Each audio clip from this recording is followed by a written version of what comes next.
और चलिए इसी बीच अगली खबर आपको बताते हैं। रोजगार नियुक्ति पत्र वितरण कार्यक्रम में प्रधानमंत्री नरेंद्र मोदी बोले कि इस बार की दीपावली बेहद खास है।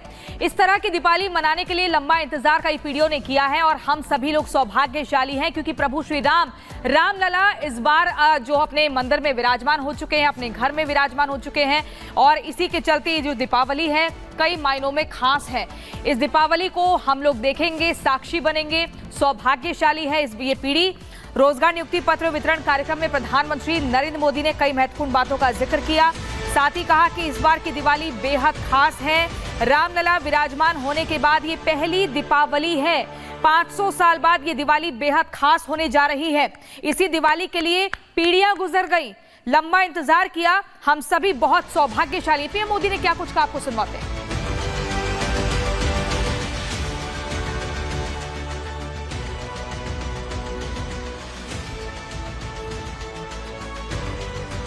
2 दिन बाद हम सभी दीपावली का पर्व भी मनाएंगे और इस साल की दीपावली बहुत खास है, बहुत विशेष है। आपको होगा कि भाई दिवाली तो हर बार आती है, इस बार विशेष क्या हो गया? मैं बताता हूं विशेष क्या है।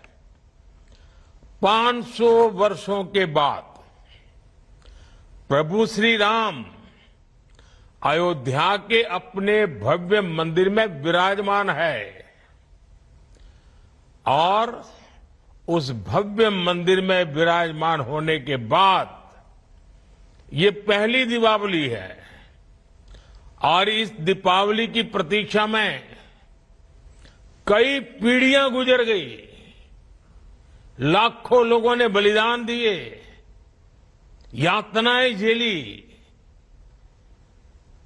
हम सभी बहुत सौभाग्यशाली हैं जो ऐसी विशेष खास भव्य दिवाली के साक्षी बनेंगे।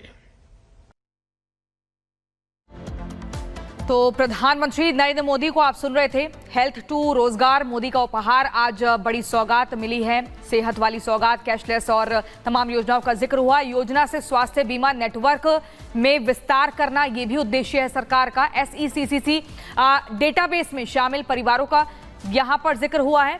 योजना में मुफ्त इलाज के लिए कोई शर्त नहीं है। और इसी खबर पर हमारे संवाददाता राघवेंद्र हमारे साथ जुड़ गए। राघवेंद्र, प्रधानमंत्री नरेंद्र मोदी ने इस बार की दीपावली बेहद खास है, इस बात का जिक्र किया और ये सही भी है।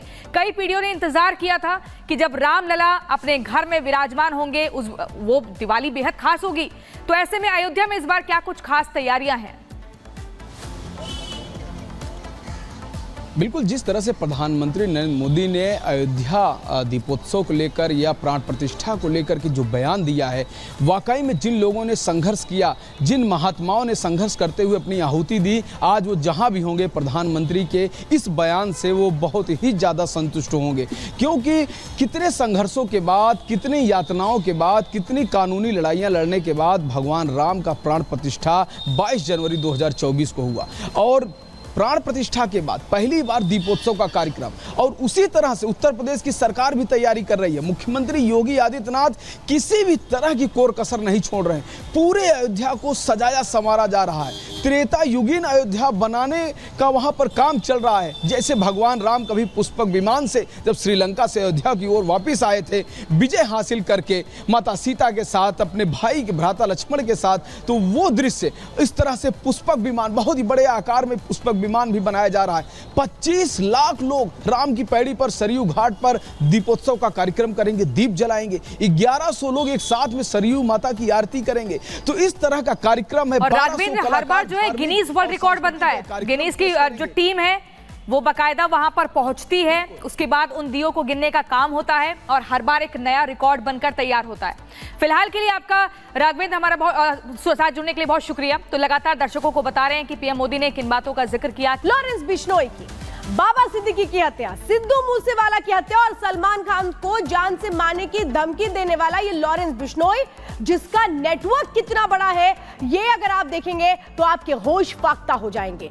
आज सीधे लॉरेंस बिश्नोई की उस गांव से आपको वो तस्वीर हम दिखाने जा रहे हैं। वो स्पेशल रिपोर्ट आपको दिखाने जा रहे हैं, एक्सक्लूसिव रिपोर्ट, जिसमें कैसे एक साधारण सा लड़का जो अपने घर में रहता था बाकी लोगों की तरह, लेकिन कैसे वो डॉन बन गया। पूरी कहानी इस रिपोर्ट में समझिए।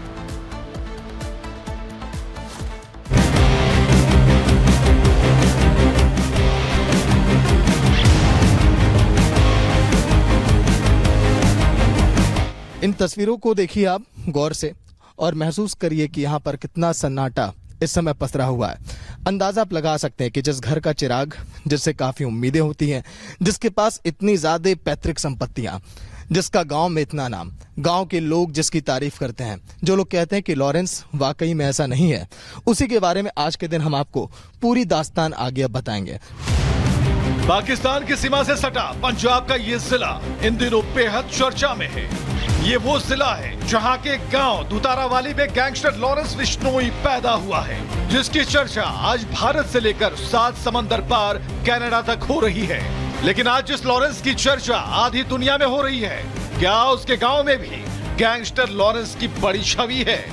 क्या सोचते हैं लॉरेंस के बचपन के दोस्त और उसके घर वाले, हमने ये भी जाना। प्रवीण जी, लॉरेंस बिश्नोई के बारे में क्या कुछ बताएंगे? शुरुआती दौर तो जी हमारे साथ बड़ा हुआ है, मेरे से 4-5 साल छोटा है। हाँ जी, तो हमने ट्रैक्टर भी साथ सीखा है। हम साथ ट्रैक्टर चलाते थे खेत में जैसे हम दूसरे लड़के काम करते हैं वैसे वो काम भी करता था। 100 किले 120 किले जमीन है उसके पास। बढ़िया रईस रहता था और बढ़िया रुतबेदार उनका घर है, पैसे वाली पार्टी है। घर में माता है, पिताजी है, तो उनका यही है भी अच्छा चाल चलन था। जैसे लोग दिखा रहे हैं वैसा नहीं है, वो बहुत बढ़िया और दिल जीतने वाला बंदा है। हाँ, हमारे साथ रहा है, हमारे तो दिल के अजीज है।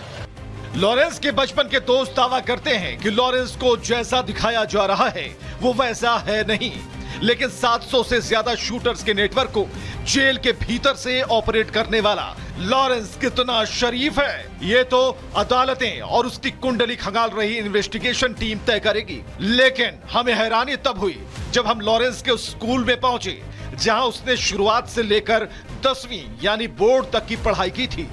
इस समय हम फाजिल्का जिले के आबोहर में जो कॉन्वेंट स्कूल है जहां से लॉरेंस बिश्नोई ने अपनी कक्षा 10वीं तक की पढ़ाई की, ठीक उसी के सामने खड़े हैं।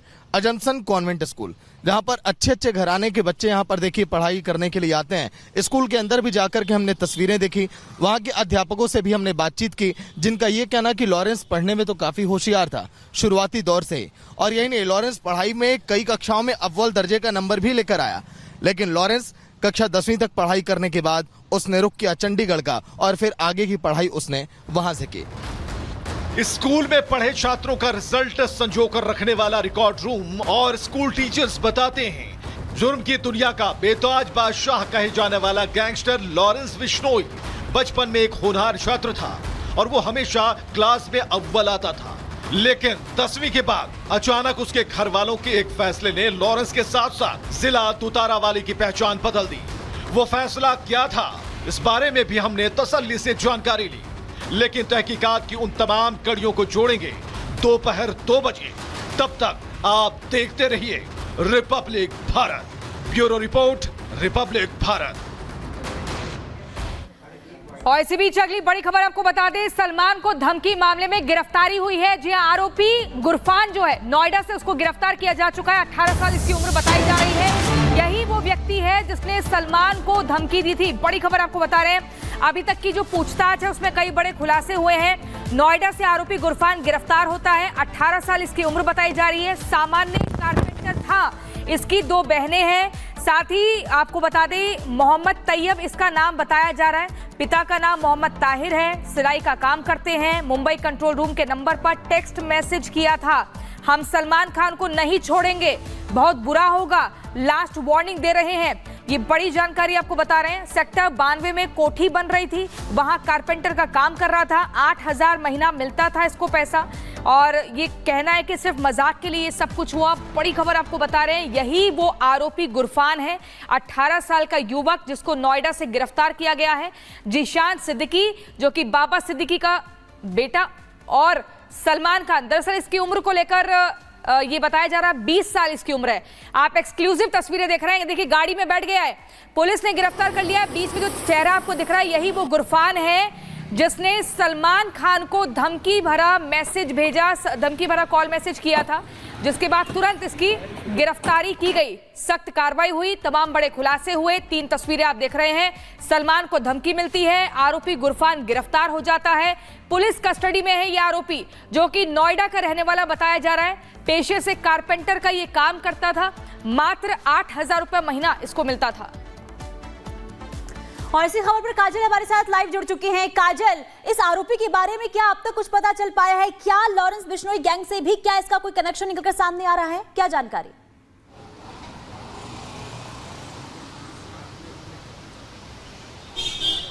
बिल्कुल, देखिए इस पूरे मामले को लेकर